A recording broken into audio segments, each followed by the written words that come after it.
Estamos escuchando a todos los sectores de salud dialogar acerca de un nuevo sistema universal de salud que usted y su administración proponen versus un plan universal de salud que algunos sectores de la sociedad están impulsando. ¿Cuál es la diferencia entre ambos modelos y por qué debe ser un sistema universal de salud versus un plan universal de salud a la luz de cómo estos cambios impactarán la calidad de salud de nuestra población, pero también, por ende, la economía de Puerto Rico? Muy bien. Muy bien. En primer lugar, para afinar estoy de acuerdo con su premisa, ¿verdad? Nosotros proponemos un sistema que garantice acceso universal. Porque es un sistema que parte de la premisa de modelos exitosos, particularmente en los Estados Unidos, que atienden poblaciones con un genotipo similar al nuestro y con una prevalencia de enfermedades similar a la nuestra. El sistema de salud en Puerto Rico no está dando el resultado que debe dar. Y ahí están las estadísticas.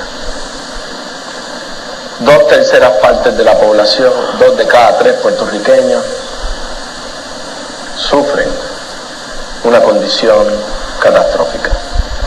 Sufren asma, diabetes, hipertensión, crónica. 2 de cada 3.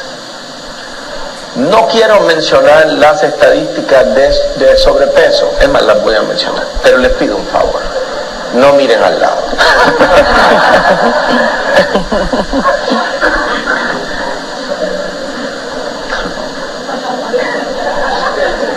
Una de cada 2 personas adultas en Puerto Rico está sobrepeso. En los niños alcanza casi el 30%. Estamos empezando a tener unos niveles de diabetes que entre los adultos superan el de cualquier otra población en el mundo, y entre los niños está empezando a alcanzar el mismo récord.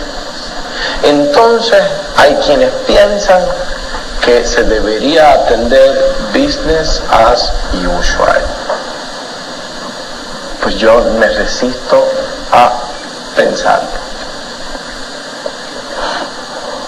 En Puerto Rico no se destina dinero a prevención. Menos del 1% de nuestro presupuesto de salud va destinado a prevención. Y miren lo que pasa. Si usted tiene un paciente diabético,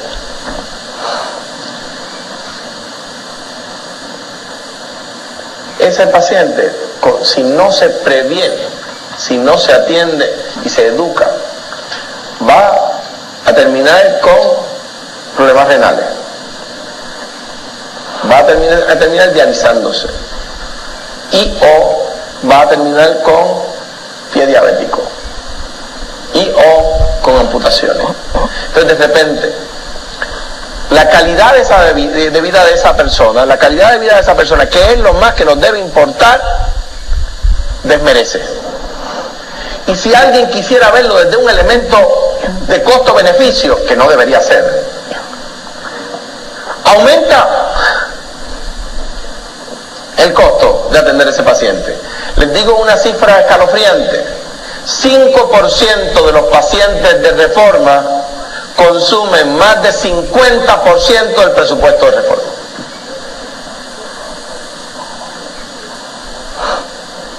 ...5% de los pacientes de reforma consumen más del 50% del presupuesto de la reforma. Y se sabe quiénes son. ¿Pero qué hace el sistema de salud? Público y privado. Nada. Pues eso está empezando a cambiar. Porque es un modelo que centra la atención en el paciente. Y usted tiene razón. Hay muchos grupos, unos que dicen que debe ser un plan de salud universal, otros que dicen que debe ser un pagador único, otros que dicen que no, que debe ser el modelo como está, otros que dicen que debemos regresar al sistema Arbona. Entonces todos parten de la premisa de un sujeto distinto. ¿Cuál es el sujeto del modelo de salud público? Desde mi perspectiva, el sujeto es el paciente. Y los invito a ver el modelo Montefiore, el modelo que más puertorriqueños atiende fuera de Puerto Rico. Es exitosísimo. Yo lo fui a ver, me lo contaron y luego fui a verlo. Les voy a decir cosas que hace, por ejemplo, ese modelo. Un paciente diabético recibe una llamada diaria para recordarle sus medicamentos y para recordarle que cuide su dieta. Y si falta su cita, lo visitan. Son cientos de miles de personas que están en el sistema Montefiore, ¿sabes? Con 20 y pico de hospitales en Nueva York.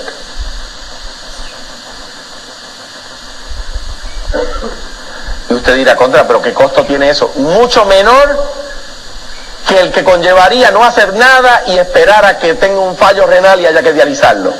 Mucho menor que una amputación. Y las consecuencias posteriores a esa amputación. Y ellos se dieron cuenta que gastar en prevención le reducía los gastos de una manera exponencial. Que cada dólar en prevención conllevaba un ahorro muy superior en las condiciones luego catastróficas en las que degeneraban esas condiciones crónicas que ahora tenía el paciente. Pues ese es el modelo al que nos dirigimos y es por esa la razón.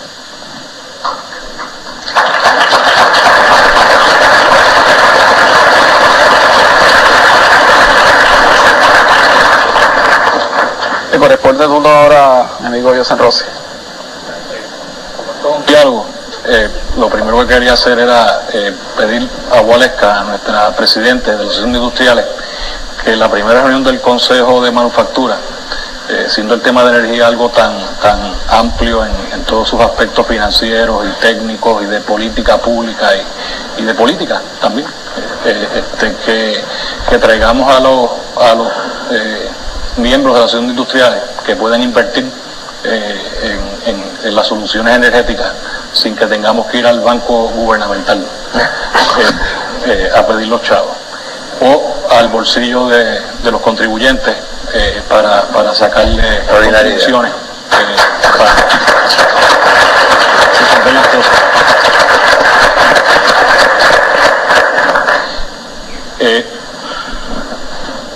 Yo creo que tenemos una serie de criaturas que son autoridades y agencias que están sobrepeso en deuda, el gobernador. Y la Autoridad de Energía Eléctrica es obviamente una de ellas. Tal vez no es la peor, pero han dejado al Banco Gubernamental y un poco a los puertorriqueños jalados, chupados. No tenemos capital. Y estoy hablando así porque usted mismo nos invitó a no dorar la píldora, ¿verdad? Y creo que eso es importante. Cuando hay crisis uno tiene que hablarse, ¿verdad? Confrontarse constructivamente, pero pues hablar cómo son las cosas. Y aquí ayer por la tarde, afortunadamente, y también por la mañana, hubo gente que habló un poco de cómo son las cosas. Eso incluye a Juan Alicea, que trajo un buen plan, de lo mejor que he visto en cuanto a presentación de detalles de lo que trajo Juan, y se le reconoció. Estuvo también Alberto Bacó, el secretario de Desarrollo Económico, y mencionó que, estoy parafraseando, pero con hablar de porcientos nada más de reducir facturas no podemos traer plantas nuevas. Tal vez podemos, como hacen Covidien y Cooper Vision, lograr que se reemplacen líneas porque ya tenemos una fuerza productiva aprobada. Pero la promesa de que Puerto Rico va a ser competitivo para traer una planta nueva se le va a hacer bien difícil a Alberto y Antonio y a todos nosotros que queremos ayudar a traer plantas nuevas si no hablamos de centavos por kilovatio hora. Y las tácticas industriales hablan de eso y hablan de cómo llegar a 16 centavos el kilovatio hora, y ayer Juan Alicea habló de cómo llegar a 16 centavos el kilovatio hora también. Y creo que por lo que él dijo y lo que dijimos los industriales en el foro de competitividad en abril, públicamente,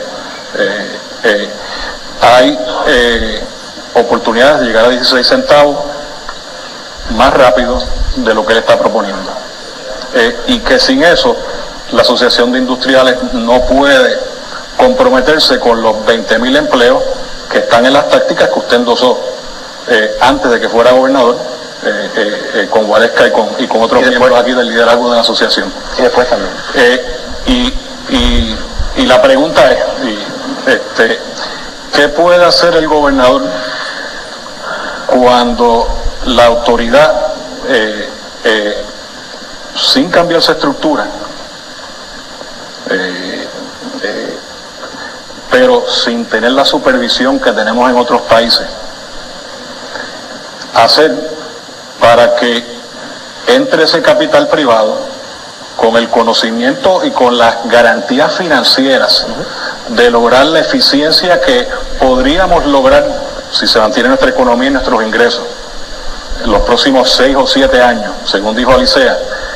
¿Qué puede hacer el gobernador para, no teniendo las estructuras de supervisión que existen en otros países, prácticamente todos los países de las Américas y de Europa, supervisar para que hagamos las cosas distintas al usar ese capital, usar esos conocimientos, crear en la empresa privada para competitivamente llegar a los 16 centavos mucho más rápido de lo que planea nuestro director de la Autoridad de Energía Eléctrica? Fíjate, José, déjame cogerlo por ahí mismo, porque cuando tú hablas de 6 años y yo hablo de mediados del próximo 4 años, estamos hablando de la misma cantidad de tiempo. Faltan 6 años para llegar a la mitad del próximo 4 años. O sea, estamos hablando del mismo periodo de tiempo. Y quiero comenzar por, o añadir ahora lo que mencionabas al principio, y tengo que coincidir contigo y felicitarte, y agradecerte más que felicitarte. Porque eso que ustedes han escuchado de José Rossi pasa de la protesta a la propuesta.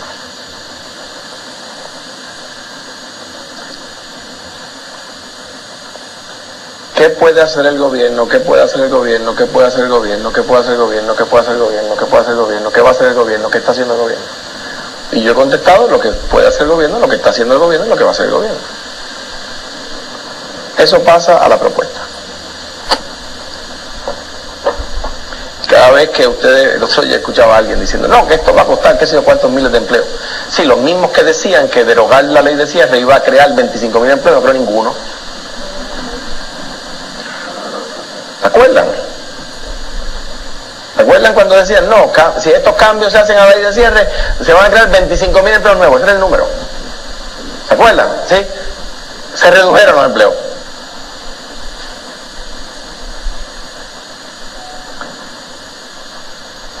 Protesta a propuesta. Eso ayuda al país. La Asociación de Industriales lleva desde el año pasado haciendo propuestas. Otros gremios llevan varios meses haciendo protestas, viendo las vistas, y en las vistas dicen cuán malo es la cosa, pero no dicen qué proponen.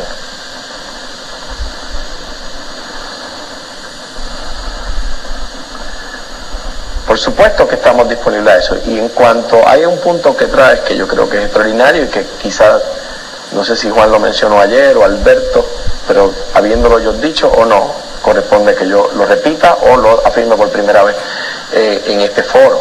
Está en nuestro programa de gobierno y lo vamos a hacer. Yo no creo que ninguna autoridad pública deba carecer de la supervisión que ha carecido hasta ahora.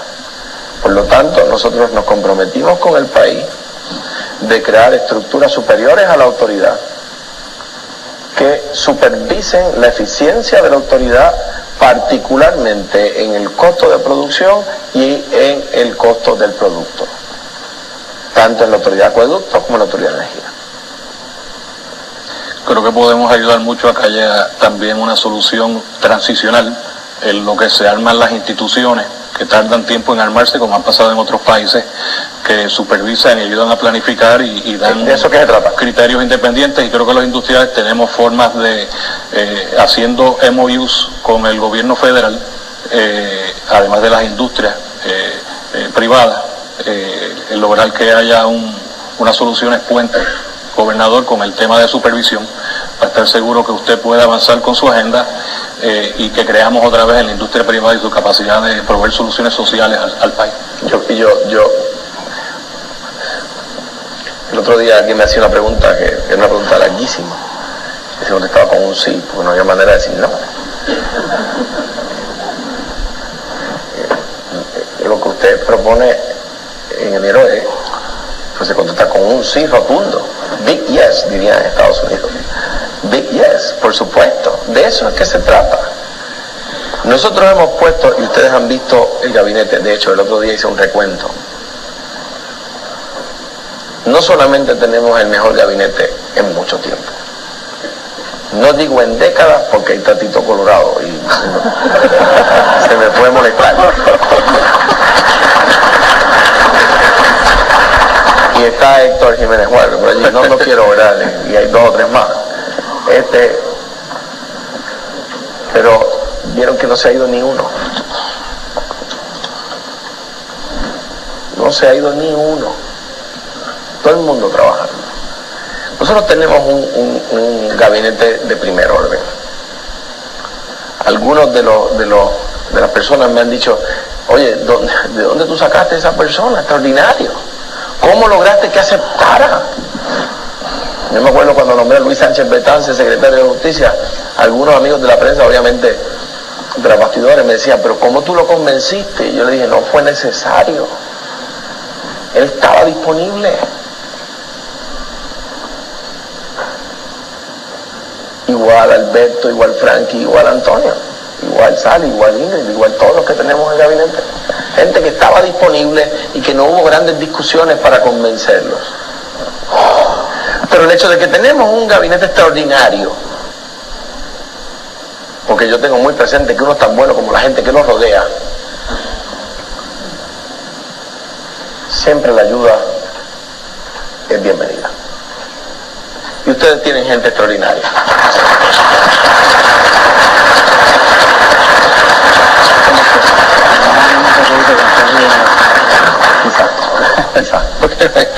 Ya habiendo concluido la primera ronda de preguntas, nos quedan 30 o 40 minutos. Exhorto a todos los miembros del panel, como con todo respeto señor gobernador, que podamos obviamente capitalizar y maximizar el tiempo que nos queda. Yo creo que hemos adelantado bastante, quizás. Así que le toca a Valesca ahora su segunda pregunta. Señor gobernador, los continuos cambios en política, las continuas intervenciones de los legisladores, proponiendo medidas sin el debido análisis, tienen un grave impacto en el clima de negocios de la isla. Este clima de incertidumbre genera desasosiego que afecta particularmente al sector de las empresas multinacionales. ¿De qué manera piensa usted que puede su administración abonar a crear un clima de estabilidad indispensable para que la empresa privada pueda florecer? Es lo que hemos estado tratando de establecer con el diálogo abierto, sereno, reclamando propuestas serias, de gente seria. Lo que ustedes están haciendo en estos foros son parte de eso. Lo que sucede en cada reunión que tenemos es parte de eso. Ahora, sí, miren, el sistema de separación de poderes, decía Winston Churchill sobre un sistema similar, decía Churchill sobre el sistema de ministros y parlamentos que tienen allá. Decía, nuestro sistema es el peor de todo a excepción de los demás sistemas.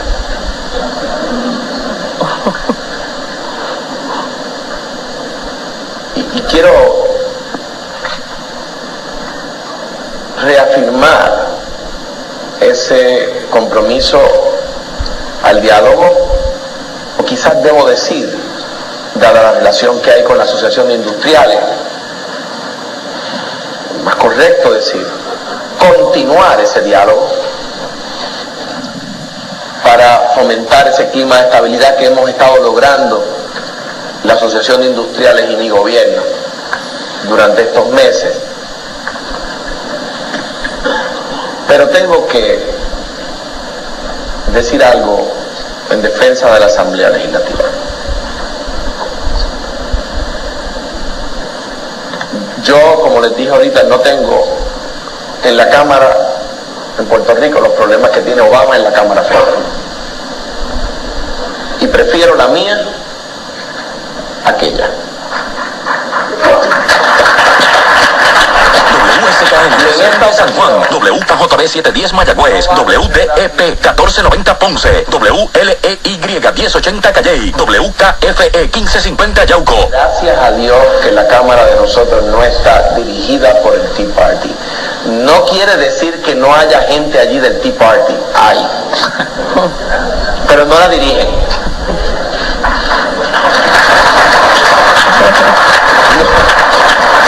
Número 2,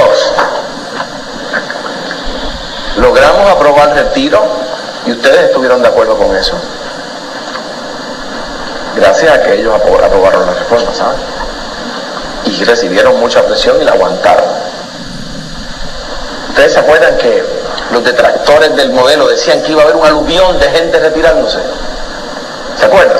No, y ahora las cantidades decían, se van a retirar miles y miles y miles, eso va a decenas de miles, ¿se acuerdan? Eso no hace mucho. No llegan ni a 2,000 los que se han retirado hasta ahora. ¿Por qué? Porque lo que le dijimos era la verdad. Salen mejor con la reforma. No solo porque la tienen garantizada, sino que muchos de ellos van a ganar más dinero. Todavía a esta fecha están alrededor de 2,000. Y se supone que iban a ser decenas de miles que iban a salir corriendo al sistema de retiro. Pero pusimos en internet una calculadora que le calcula la pensión y decidieron quedarse. De los demás de 15,000 que tienen derecho a retirarse a 30 de junio. Estamos muy de acuerdo con eso y de verdad que era una gesta. Precisamente ayer el senador El Batia dice que mucha gente no le habían llamado, o creo que haber escuchado que dijo que nadie lo había llamado. Yo me sonreí y él me dijo, me hizo así con la cabeza, porque sí, nosotros lo llamamos para felicitarlo, porque sabemos, y a usted también, porque sabemos que fue algo muy difícil, pero básicamente nosotros estamos refiriéndonos un poquito más allá. ¿Cómo usted nos puede ayudar a que piensen un poquito más, que analicen un poco más? Porque ese mensaje, solamente con decir que hay esta posibilidad, el proyecto, cualquiera de las dos ramas, tan pronto sale eso, los medios sociales hacen inmediatamente, y hay gerentes nuestros que en un momento no saben que ha salido ese proyecto porque ellos están inmersos en sus trabajos. Pero, y ya su jefe ya le está diciendo qué es esto. Estoy de acuerdo, Waleska. Ahora bien, lo que tenemos también es que educar. El otro día un congresista en Estados Unidos propuso eliminar el seguro social.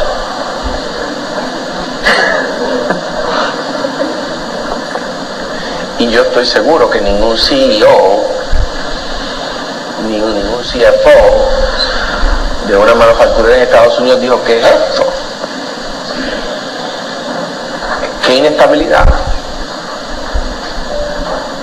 Porque a veces insulamos nuestros problemas y no nos damos cuenta que sucede en cualquier lugar del mundo. El sistema de separación de poderes propone que los legisladores propongan ideas, se filtren, y de ese filtro se supone que salga una medida depurada o no salga la medida, ¿verdad? Bien.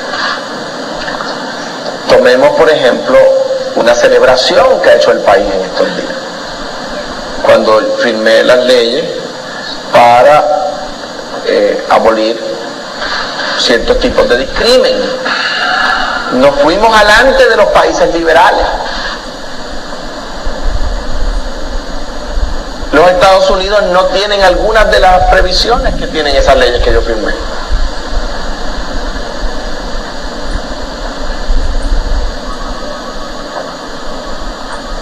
Pasaron por la Asamblea Legislativa, fueron depurados objeto de análisis. Ahora bien, sin duda alguna, siempre van a haber medidas que traigan controversia. Eso es parte de la interacción del gobierno y la empresa privada. Lo que tiene, por eso empecé diciendo que lo que tiene que haber es diálogo abierto, franco, sereno. Y a mucho orgullo digo que ese diálogo no es pro forma en mi caso, y ustedes lo han podido ver. ¿Cuántas enmiendas no han sido incluidas en las leyes que yo he firmado que surgen por iniciativa de la Asociación de Industriales o que surgen por iniciativa de los gremios obreros o que surgen por iniciativa del Centro Unido de Detallistas o que surgen por iniciativa del otro partido? Ideas del otro partido que nosotros adoptamos, ideas de la Asociación de Industriales que son adoptadas, o del Centro Unido, porque para eso es el sistema. Es precisamente para conjugar los intereses y que el interés que salga al final no sea el de nadie, sino el de todos. Como diría Bachelet, tenemos que aprender a ser uno para poder ser todos, no para seguir siendo solo uno. ¿Cómo? Sí. Buenífica. Siguiendo el diálogo y quizás como consecuencia de la respuesta que usted le dio a la pregunta de Rosa, a mí quisiera quizás confirmarle. Yo creo que todos los que estamos en la industria de salud claramente estamos de acuerdo y tenemos un compromiso de que la salud tiene que estar centrada en el paciente, y en eso no hay duda. Sin embargo, de los retos más grandes que hemos visto a través de todos estos años es que el éxito del programa de salud muchas veces se mide cuántas personas adicionales metemos al sistema. Sí. Si subieron 40,000 personas al sistema Mi Salud o Reforma, pues fuimos exitosos. Sin embargo, no vemos, y aquí tenemos que trabajar todo el mundo a la misma vez, de cómo podemos lograr que la gente se sienta responsable de su salud y de cómo podemos reducir los costos que se está incurriendo, ya que se ha creado una expectativa de que todo el mundo tiene derecho a recibir todo. Sin embargo, no nos sentimos responsables de que tenemos que cuidar de nuestra salud cada uno de nosotros. ¿Cómo usted ve que podemos trabajar e impulsar en esa línea? Porque no todo es free, libre de costo, sino que hay una responsabilidad para nosotros poder mejorar la calidad de vida de los puertorriqueños. Sin duda. Con educación. Tiene que ser con educación. No sucede de otra forma.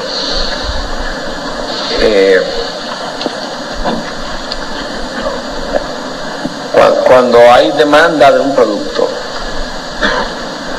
o de un servicio, en este caso la salud, como se sabe, es inelástica, dirían los compañeros allá de la economía.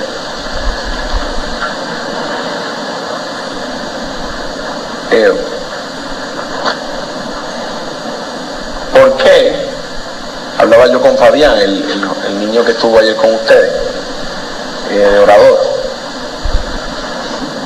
y hablaba yo con Fabián de por qué debe utilizar bloqueador solar. Yo lo aprendí, como dirían en inglés, the hard way. ¿Por qué? Unos asuntos de melanoma, etcétera. No por educación. ¿Cómo yo descubrí que ese lunar podría tener un problema.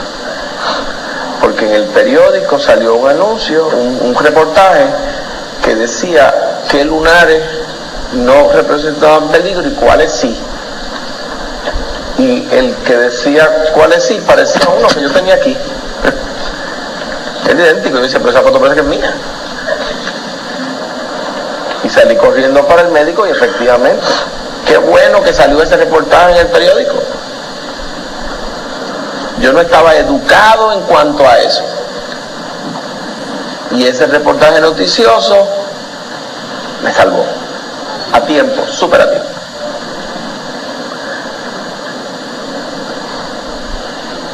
El éxito de un modelo de salud no puede basarse en la reducción en la mortalidad, sino en el aumento en la vitalidad. No puede basarse en cuánta gente atiende, sino precisamente en cuánta gente no necesita atención.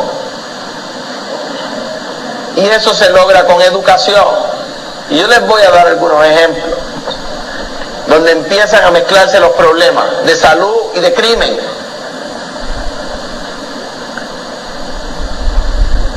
Y como algunos son socios de la Asociación de Industriales, no voy a decirla en particular, pero evalúe usted los lemas promocionales de las bebidas, de algunas bebidas alcohólicas de cara a la adicción. Evalúe usted cuántos lemas de bebidas alcohólicas plantean la adicción en el lema.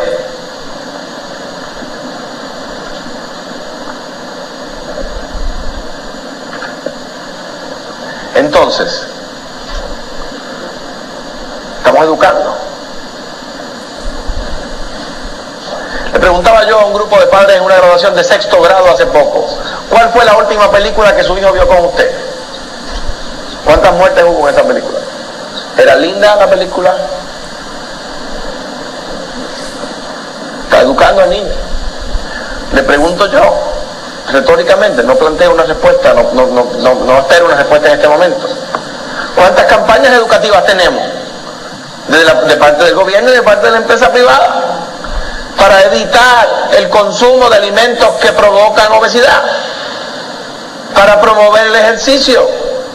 Y está probado que meramente decir come más saludable y haz ejercicio no funciona. Eso no funciona. ¿Por qué? Porque hay unas causas, unas predisposiciones en nosotros que no son racionales. Por lo tanto, necesitamos estimular la razonabilidad en el pensamiento para pasar por encima de aquello que no es racional. Eso es educar. Entonces, nos sentamos a ver los costos, como usted dice, cuántas personas más añadimos en el sistema de salud, en vez de ver cuánto redujimos la obesidad, cuántos pacientes hay que tienen su azúcar controlada. ¿Cuántos adictos a drogas legales tenemos? ¿Cuántos menos tenemos? Entonces, ahí sucede una transformación. Y entonces podemos aspirar a una ampliación, a un aumento en la vitalidad de la gente. Una persona con una amputación está viva, pero se le ha menguado su vitalidad. No debió llegar a eso, pero nunca fue educada.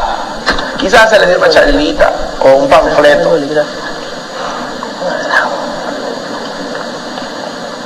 Y ustedes saben mucho más que yo de los elementos de las predisposiciones genéticas latinas, de las predisposiciones genéticas puertorriqueñas, de lo que provoca la necesidad de ingerir alimentos en el ser humano, esa necesidad irresistible a buscar un producto y comérnoslo para causar un placer. No, ustedes saben más que yo de eso, pero mientras no nos movamos a la educación, el resultado va a ser el mismo. Vamos a estar por un lado tratando de atender mejor a aquellos que ya pasaron de crónicos a catastróficos. Y ahí está el 5% que consume el 50% del presupuesto.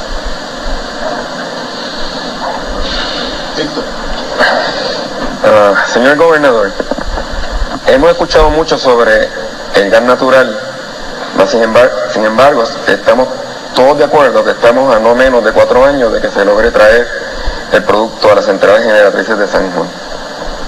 ¿De San Juan? De San Juan. De San Juan. Estoy hablando de San Juan. Sí.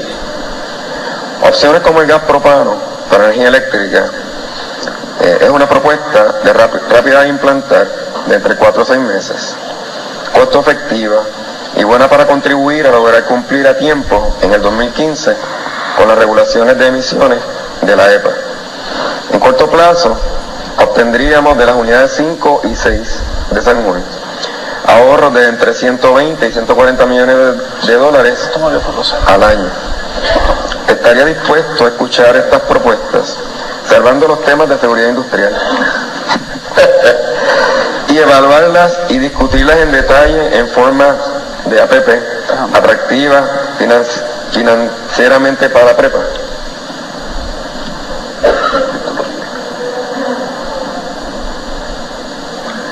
Eso es como si Gualeca me preguntara de sellar el techo.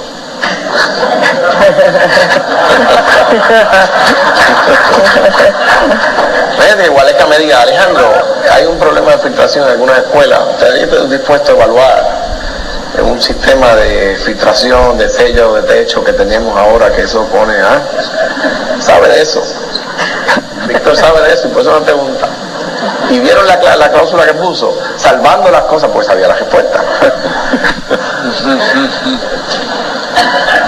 El problema es, ese estudio se hizo, pero como don Víctor anticipa en su pregunta, con muchas correcciones. El gobierno anterior no hizo un estudio de seguridad. Escuchen esto. Cuando llegamos al gobierno, de las primeras preguntas que le hago a Juan Alicea es, ¿y el proyecto de propano? ¿Qué tanto se anunció? Y don Juan me dijo, gobernador, el gobierno anterior iba a conectar las unidades que usted mencionó, 5 y 6 creo, a propano, y no había un estudio de seguridad.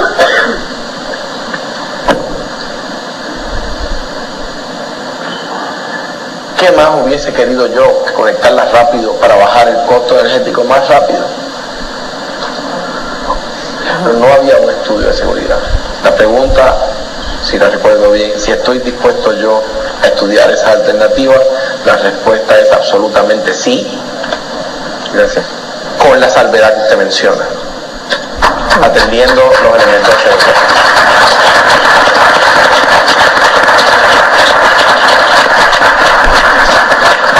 Y déjeme, igual que lo hago ahorita con José y con la pregunta que invita al diálogo de Gualesca, y lo que hablamos hace un momento de salud, y lo que dice don Víctor ahora,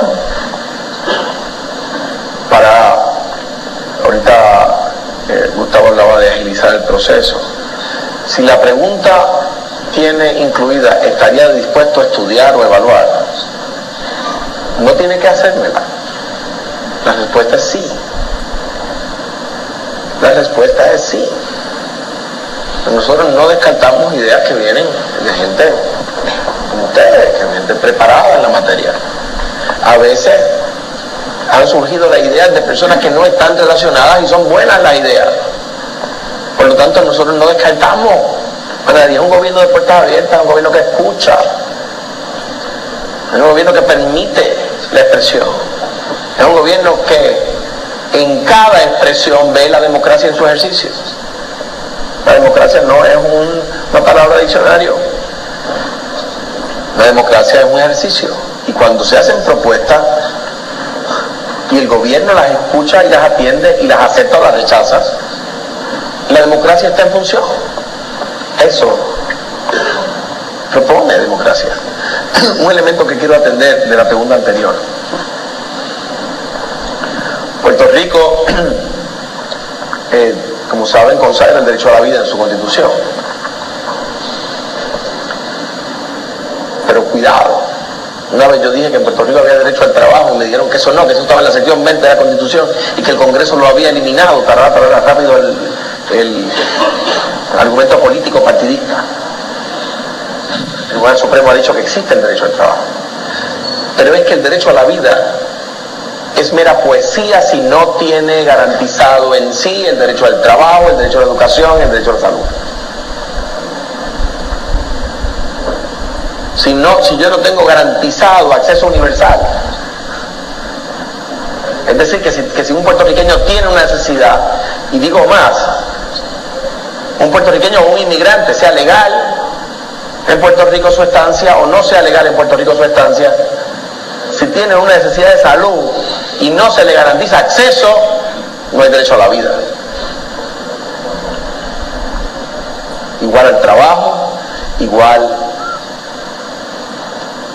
vida es salud, trabajo y educación. Porque sin salud, trabajo y educación no se vive, se sobrevive. Quería añadir ese punto en cuanto a la pregunta anterior. Mr. Governor, the PRMA offers a 10-point plan where the island should focus its energy to improve the economy. What are some of the ways Puerto Rico is reducing the cost of doing business here in order to make more working capital available to the businesses? Pero como sabe, nosotros aceptamos los 10 puntos previos a las elecciones y luego los reafirmamos luego de las elecciones. Yo creo que de las primeras cartas que recibí fue la de Gualesca diciendo: acuérdate que firmaste esto antes de las elecciones. Yo no sé si es la primera vez que la presidenta de la Asociación de Industriales tiene el teléfono del gobernador celular. Yo no sé si es la primera vez, pero lo que puedo decir es que lo usa, ¿sabes?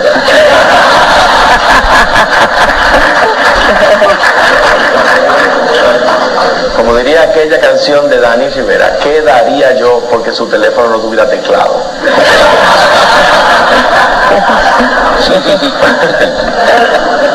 Porque hace llamadas y textos y, ¿sabes? Se hace presente y con mucha fuerza y con mucha razón tantas veces. Nosotros en el gobierno estamos, a mí no me dio trabajo firmar o estar de acuerdo con los 10 puntos que promueve la Asociación de Industriales, porque están dichos de una forma u otra en el programa de gobierno. Todos los que podíamos identificar que no estaban tan claramente dispuestos, los incluimos. Ahorita José hablaba de compromisos y tengo que coincidir, y con ustedes hablaba de la necesidad del gobierno reganar la credibilidad de la empresa privada a la misma vez que logramos que el país regane la credibilidad con el resto del mundo. Cada uno de esos elementos se va a cumplir y se va a implantar. No todas las reformas toman la misma cantidad de tiempo. Lo que usted puede tener como garantía es que no uno, no dos, no algunos, como sugiere la pregunta, de los puntos, todos los vamos a implantar.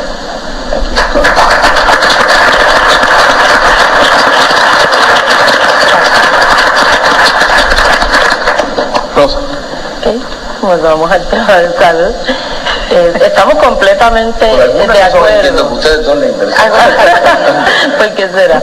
Estamos completamente de acuerdo en que en la educación, en términos de lo que tiene que ser la prevención, es crítico.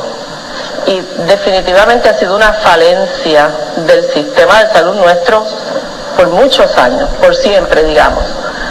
Ahora bien, y es crítico que se comience a trabajar en eso. Yo creo que somos todos en el sector salud, definitivamente estamos de acuerdo con este punto.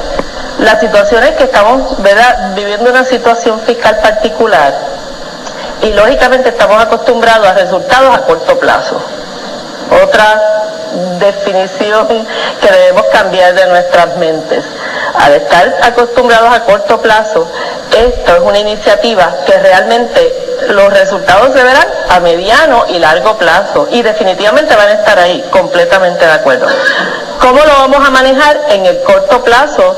Tan corto plazo como este año y los años por venir, ¿verdad? En términos del proceso que queremos llevar a cabo del acceso universal a salud, que debe ir de la mano de eso. Sin duda alguna. En primer lugar, el modelo inicia un programa de intervención inicial en el área de Mayagüez, que es lo que estamos evaluando, en el área oeste. Incluye algunos pueblos porque entendemos que la población y los servicios que existen en la región contribuyen a implantar un sistema de acceso universal. Número uno. Número dos, se están evaluando otras regiones. Esa está en la delantera. Yo le dije el otro día a los secretarios de gabinete, Cuamo no tiene que estar en todas las iniciativas primeras, ¿saben? Entonces, lo que al alcalde Cuamo no le encantó, pero pues nosotros estamos haciendo esa evaluación con el secretario de Salud. Tenemos una gran ayuda del doctor Jorge Sánchez, que es una persona más conocedora sobre ese tema aquí en los Estados Unidos y es puertorriqueño, para iniciar un programa que permita de punto de comienzo de la implantación de un sistema de acceso para todos los puertorriqueños. Ahora bien, cuando yo hablo de que, a modo de ejemplo, de que tenemos que iniciar la educación en Puerto Rico en pre-kinder, porque está aprobado en todos los países del mundo que cuando se inicia la educación en pre-kinder, ese niño tiene un desempeño superior, por lo regular, en el resto de los grados, que cuando comienza en kinder. Obviamente estoy hablando de resultados a largo plazo, o sea que usted está empezando a ver un gobierno consciente del problema que usted planteó, de que en demasiadas ocasiones los gobiernos se afanan en el corto plazo y no trabajan por el largo plazo. Estamos trabajando por el largo plazo. Cuando hablamos de educación en la salud, estamos hablando de largo plazo. Cuando hablamos de la posibilidad de unir la escuela elemental y la superior, porque la mayor parte de nuestros niños que perdemos en deserción, los perdemos en la transición de la elemental a la intermedia, eliminar esa transición, estamos pensando en el largo plazo. Estamos pensando ya cómo va a ser el país dentro de 5, dentro de 10, dentro de 15 años. ¿Por qué? Porque estoy súper de acuerdo con su premisa. El gobierno en demasiadas ocasiones se afana por lo inmediato. ¿Por cuál es el pensamiento o qué va a provocar en el pensamiento de la gente mañana? Cuando hablamos de que el College Board sea gratis para los estudiantes en horario lectivo y en su propia escuela, estamos pensando en el largo plazo. Y fíjense que tomamos medidas de niños de pre-kinder, tomamos medidas de niños de intermedia, tomamos medidas de niños de escuela superior. Cuando hablamos de que la universidad deje esa actitud pasiva de esperar porque los estudiantes soliciten y salga a la búsqueda de los estudiantes de escuela pública, estamos hablando de estudiantes ya que se gradúan. Entonces usted ve que estamos pensando en niños, jóvenes adultos. O sea, la misión y la visión que está implantando el gobierno plantea que es necesario trabajar, y de hecho trabaja por lograr resultados a corto, a mediano y a largo plazo. Excelente. Yo sé. Me pareció bien de parte de Rosa Hernández hablar de la importancia de tomar acción ahora, pero estratégicamente, ¿no? Para que resuelva a corto, además de que sirva de base para el largo plazo. Y me parece que Sam nos recordó que tenemos 10 tácticas y que bajar los costos es la mejor manera de la empresa privada poner capital que el gobierno no tiene ahora mismo productivamente, ¿no?, para el servicio del país. Yo creo, voy a hacer esta pregunta con la premisa de que creo que todos entendemos que la energía tiene que ver con los costos de prácticamente todo lo que es importante para nosotros, incluyendo la salud. Claro. O sea, en Puerto Rico no tenemos más plantas, de hecho casi no tenemos plantas de genéricos, aunque ese es el movimiento que hay en la industria farmacéutica, porque se requieren bajos costos de energía. Sí. Para no poder producir genéricos, los hospitales tienen que trabajar 24/7 y mantener altas, bajas temperaturas, baja humedad para que puedan funcionar. Entonces,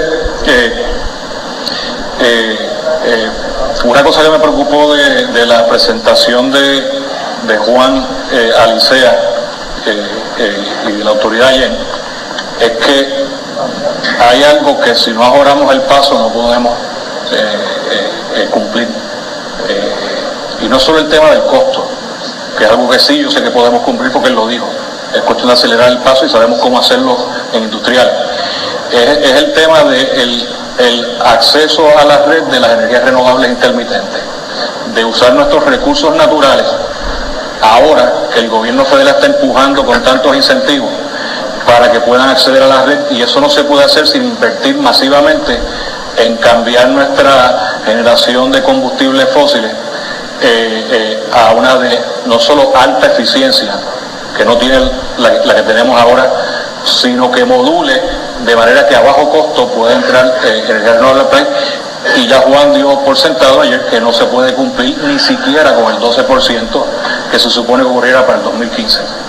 Entonces, ahora vuelve la pregunta a Waleska, que contrario a usted ya no dice que sí rápidamente. Podemos en esa primera reunión, Waleska, tener que el gobierno nos ayude a que estén allí la secretaria de Recursos Naturales,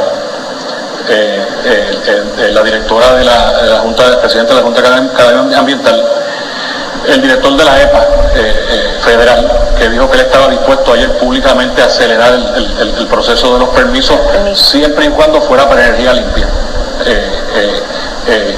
Y al secretario de Desarrollo Económico y al director de Prisco a ver qué soluciones de corto plazo y de energía seguro. No, seguramente yo voy a estar ahí a corto plazo, porque de lo contrario no vamos a ni cumplir con los costos corto y largo plazo, ni la parte ambiental y de salud. Pero yo voy a contestar por los dos, sí. Si usted me lo permite. Le digo al final.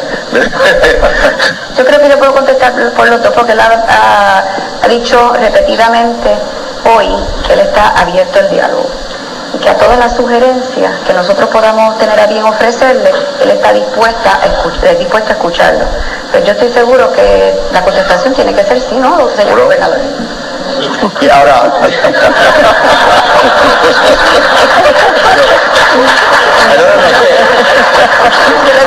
contesté, la respuesta es que sí. Lo que pasa es que de repente me sentí como en Cuau, y me disculpo por eso, pero tener un gobernador del campo que por primera vez no tiene el país, pues tiene sus ventajas, pero también tiene sus desventajas. Entonces, pues envuelto aquí en la conversación, en vez de decir sí, dije seguro. O sea que seguro que sí. Ahora quisiera atender sin peros, obviamente, algunos de los asuntos y sobre todo las premisas, que yo creo que son correctas. Hay dos elementos bien importantes en cuanto a la manufactura de energía renovable. Les digo que tengamos cuidado con mezclarla con costos, porque los PPA que firmó el gobierno anterior aumentan el costo de energía. O sea que si la misma oración que decimos nos afecta producir el costo de energía, no podemos decir, de acuerdo a los Power Purchase Agreement que firmó el gobierno anterior, por lo tanto necesitamos avanzar con esos Power Purchase Agreement, porque yo les dije a ustedes, y es verdad, la última vez que me invitaron antes de las elecciones, que la NEJOC tiene un escalador que le sube el precio a la energía. Empieza en 15.35 centavos. El primer año, 18.35 centavos kilovatio hora vendido a la autoridad, no a usted. El segundo año, y así 3 chavos cada año, Ecoeléctrica y AES le venden la energía a la autoridad a 8 chavos. Y estos PPAs, todos, el primer año es al doble, 15.35, el segundo año es 18.35, el tercer año es 21.35 centavos, lo que le pone a ustedes la energía a 30 y pico de centavos el kilovatio hora. Ahora bien, Juan Alicea tiene la instrucción de mi parte de renegociar ese timo, número 1. Número 2, algunos PPAs se han establecido, ¿qué les digo? Pues por donde pasa una línea de 15,000. Entonces, una de las cosas que he aprendido, de las que ustedes saben más que yo, y por lo menos rindo eso con José, que he hablado con él muchas veces del tema. La energía eléctrica es un elemento físico. Entonces uno no puede instalar una generación de 40 megavatios al lado de una línea de 15,000 voltios, porque no tienen dónde conectarla. Uno no puede montar 60 personas en un Mini Cooper. Usted puede montar 60 personas en una guagua escolar. Por lo tanto, el cable por donde va a viajar esa energía necesita poder aguantar, poder ocupar toda esa energía. Entonces de repente dicen, es que mire, en este lugar en particular hay un proyecto que la autoridad no acaba de dar el permiso de conexión. Claro, porque la línea que pasa ahí no aguanta esa energía. Número 1. Número 2, cuando a usted se le va la luz, usted pierde producción. Entonces, si yo tengo un proyecto de placas solares de 20 megavatios, y vamos a suponer que hace un sol candente ese día, y está a 18, está produciendo 18 megavatios. Cerca de allí está, pues, digamos, Costa Sur, por decir algo. No es necesario que sea cerca, pero... Y Costa Sur está produciendo a un nivel más bajo, porque tiene esa ayuda de energía limpia, y quizás si lo logramos más económica. Pero viene una nube y se posa y pasa por allí, es mucho, y de 18 baja a 3. Si no hay un mecanismo que permita prever eso, de manera que la energía que produce la autoridad empiece a subir en un nivel aceptable, de la misma manera que el otro va bajando, y cuidado si baja de golpe porque llega una nube, entonces se cae el sistema, usted tiene un apagón y su producción se afecta. Y esos son minimum technical requirements que tenemos que cumplir. El micrófono. Que cuando la industria, gobernador, traiga propuestas y traiga capital y lo haga competitivo, porque sabemos que la autoridad no ha comprado muchas cosas a través de su historia, ni competitivamente ni eficientemente. Las dos cosas son verdad. Y por eso es que le debemos 8,000 millones de dólares a otra gente y tenemos los problemas que tenemos como quiera, ¿no? Las dos cosas son verdad. Vamos a traerle también formas de que haya supervisión de los procesos y las decisiones de compra para que se puedan hacer con seguridad, como lo hace Ecoeléctrico cuando probó la planta de Ecoeléctrica con gas propano. Cuando inició el comisionamiento de esa planta, se hizo con gas propano, para que las unidades nuevas que se compren permitan que se module la energía renovable, como están haciendo todos los demás países con quienes competimos. Exacto. Pero José, hay que indicar que no estaba puesto en el contrato que firmó la autoridad original. Es un issue con el que nos hemos enfrentado. Simplemente lo digo desde el punto de vista de que tenemos un problema de supervisión independiente que no es distinto a los demás países, Porque el utility tiene que defender primero la confiabilidad de la red. Y todo lo que sea innovación y buscar con seguridad implantar tecnología nueva, naturalmente que lo van a los demás países han buscado supervisión independiente, la han implantado. Nosotros como industriales responsablemente estamos proponiendo que se pueda hacer y se puede hacer con ayuda del gobierno federal. Y nosotros estamos perfectamente de acuerdo con eso. Perfectamente de acuerdo. Y nosotros vamos a aportar en esa negociación para que no sea una negociación como la que usted nos está presentando, que nos va a costar más caro. O sea, nosotros vamos a saber negociar. Es lo que tenemos que cuidar. Tenemos que producir energía limpia, pero tenemos que producir energía más económica para que los costos de producción se reduzcan y el país sea cada vez más competitivo. Bueno, pues solamente quería, a manera de resumir, los acuerdos de este diálogo, cosa de que el año que viene podamos y durante el transcurso del año podamos darle seguimiento a esta agenda. En primer lugar, gobernador, el tema del consenso y la colaboración con el sector privado, con objetivos claros de desarrollo económico, donde impere la confianza y la transparencia. El tema de afianzar el rol del gobierno, no solo como facilitador, sino como promotor de la inversión junto con el sector privado. El tema de la competitividad, y añado el tema de competitividad no solamente económica, sino socioeconómica, incluyendo los pilares de, número uno, costo de hacer negocios, que es el tema de energía, donde ya hay unas soluciones propuestas y la apertura del gobierno a estudiar nuevos modelos. El tema de la salud, que ha sido un tema recurrente, ¿verdad? Que queremos un país que tenga acceso a la salud y calidad de vida, y obviamente un tema que usted ha traído, que ha sido una constante en su gobierno, que es el tema de la justicia social y la equidad, y el compromiso del sector privado en colaborar en ese objetivo, que es una sociedad más justa. El tema fiscal, obviamente que usted ha mencionado, de presupuesto, la reforma del sistema de pensiones que ya está habilitada, el tema de carreteras y saldar el crédito de Puerto Rico, que sin crédito pues obviamente ninguna de estas cosas vamos a poderla lograr. Y por último, para cerrar con una pregunta de privilegio personal, reconociendo que estamos en un proceso de transformaciones estructurales y que no van a ser de un día para otro, y que su gobierno va a tener que tomar unas medidas posiblemente difíciles para poder reactivar la economía y poder poner todos estos aspectos a caminar. ¿Cuándo usted entiende, cuando usted vislumbra que saldríamos de la actual recesión económica, si podemos mirar un horizonte a corto plazo, reconociendo que estas transformaciones ya se están logrando y que podamos implementar esta agenda? Pregunta de privilegio personal. Sencilla para cerrar, tú sabes. Como 30 segundos para contestar. Como economista no podía irme sin hacerla. Esa está dura. Asunto breve. Y con eso nos vamos. Mira, de acuerdo a la Junta de Planificación, este año, por primera vez Puerto Rico va a tener crecimiento económico. O sea, va a estar sobre cero. El fiscal 14. Exactamente, el próximo año fiscal. Que comienza ahora. Julio primero. Eso es por primera vez en, no sé cuántos años, de 2006. Que habíamos caído debajo de cero y no habíamos salido de allí. Para lograr crecimiento económico es necesario no solo evitar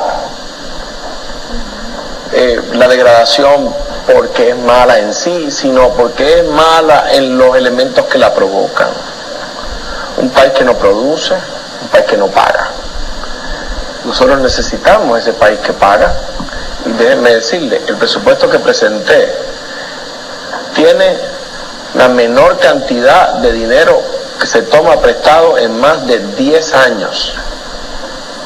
La menor cantidad de dinero que se toma. De hecho, alguien ha dicho que aumentamos el presupuesto, sí, no, pero no el gobierno, es que aumentamos el pago de gastos recurrentes con fondos recurrentes.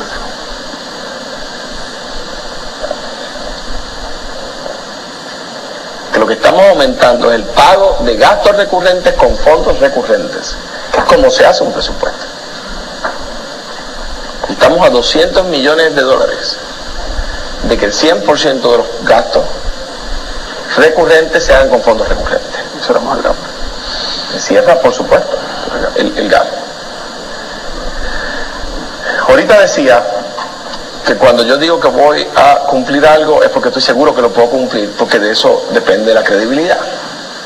Por lo tanto, yo no sería responsable de mi parte decir vamos a haber salido de recesión el 1 de julio, o el 1 de agosto, o el 1 de enero. Las condiciones. Nosotros lo que estamos es precisamente creando las condiciones para que el país salga de la recesión. En primer lugar,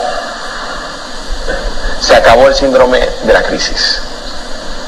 Esos gobiernos que todo el tiempo le andaban repitiendo al país lo malas que estaban las cosas y que planteaban las soluciones como la enfermedad, como si las alternativas estuvieran en el boticario de una farmacia, y que da trabajo ingerirlas. Eso es el pasado. Nosotros hablamos positivo. Cuando hablamos de recuperación, no negamos el problema. Es que la recuperación parte de la premisa de que hay un problema, porque ¿de qué te estás recuperando? A veces evalúo, y lo digo yo ahora como crítica constructiva, ¿verdad? Estos rankings que se hacen, ¿saben cómo se evalúa ese ranking? De la opinión que tienen en ese país sobre sí mismos. Entonces los demás países se alaban a sí mismos y logran un buen ranking. Entonces le preguntan a los puertorriqueños, entonces se critican a sí mismos y logran un mal ranking. Porque tenemos el síndrome de la crisis y hay que salir del síndrome de la crisis. Estamos saliendo del síndrome de la crisis. Y si no quieren creerlo como un elemento de discurso, porque no deberían creerlo por un mero discurso, ahí está la tasa de desempleo. Ahí está Cooper Vision añadiendo, no sustituyendo, añadiendo 14 nuevas líneas de producción. No sustituyendo, añadiendo 14 nuevas líneas de producción, 350 nuevos empleos. Ahí está Biden, añadiendo 2 líneas de producción, 200 empleos nuevos. ¿Saben dónde estaban esos empleos? Esas líneas ya estaban produciendo en New Haven, Connecticut. Tiene un costo de producir energía mucho más bajito que el nuestro, New Haven. Entonces las quitamos. Ahora producen en Ponce, Puerto Rico. El costo de energía no fue obstáculo para traérnoslo. Era un problema en el camino y lo superamos. ¿Por qué? Porque tenemos unas ventajas competitivas que exceden nuestras desventajas competitivas. Si no, pregúntele a Amgen por qué el 90% de su producción toca a Puerto Rico. O a Abbott, o a Pfizer, o a Merck, o a Johnson & Johnson. Pregúntenle a Microsoft por qué tiene en Puerto Rico el único lugar en el hemisferio donde tiene sus 3 elementos de producción. ¿Por qué? Porque estamos creyendo otra vez en nuestras ventajas competitivas. Y sí hay que trabajar con los costos de energía. ¿Por qué? Porque queremos tener más ventajas competitivas. Porque no nos conformamos con lo que tenemos ni nos vamos a recostar. ¿Cuánto tiempo va a demorar vamos a demorar en terminar la recesión? El menos posible. Bueno, con esa nota.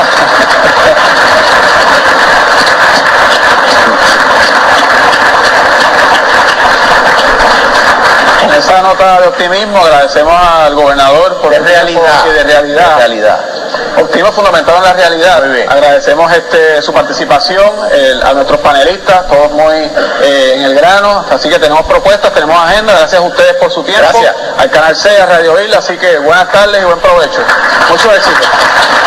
Y depositamos la confianza y la esperanza en ti.